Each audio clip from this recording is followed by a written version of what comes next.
I am making the ladies drop shoulder top, and this is the size medium. It is a very oversized shirt.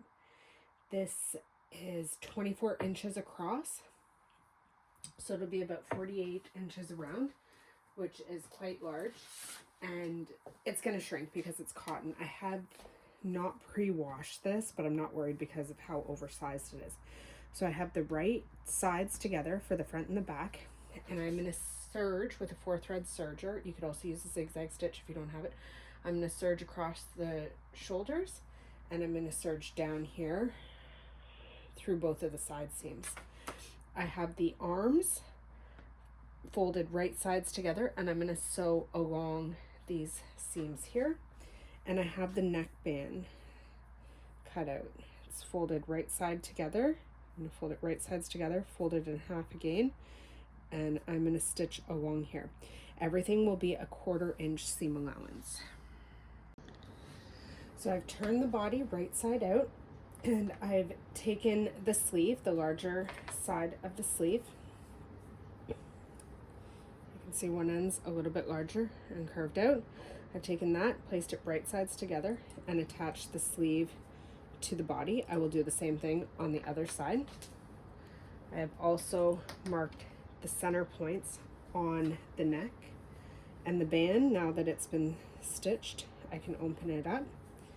I'll find the center points on here, and I'm going to place the band in there. The neckband is smaller than the neckline. That is required because you don't want it to stand up like that. You want it to sit flat, so you need it to stretch.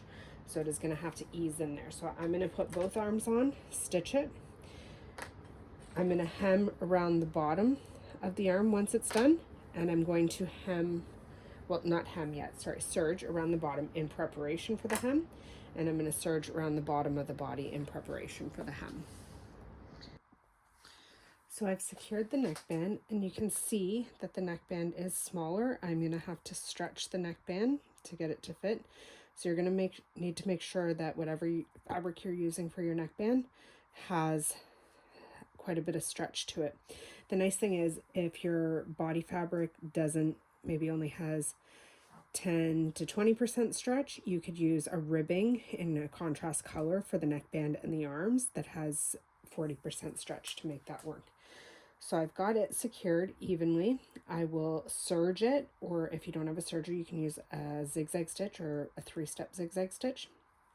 Now I've taken the bottom, I did serge around the bottom, and I've marked it 1 inch and just clipped it in place. So I'm going to top stitch that hem in place along the bottom at 1 inch. And the sleeves, I went ahead, attached the sleeve, then I serged around the hem of the sleeve, and I've marked it at 3/4 of an inch. So I'll go ahead and top stitch around the sleeve as well. So this is the drop shoulder ladies size medium shirt complete. The neckband has been stitched in, and you can see because of that pull, it lays flat. The hem has been done on both these sleeves, and the hem has been done on the bottom. Now, I really should have steamed this fabric before sewing it, but I was anxious to get to work on this project, so I didn't do it. So I am going to put this through the wash just to smooth everything out, and then I'll get some nice photos of it. So this listing is available on my Etsy shop. It's in the description below. Please like and subscribe for future content.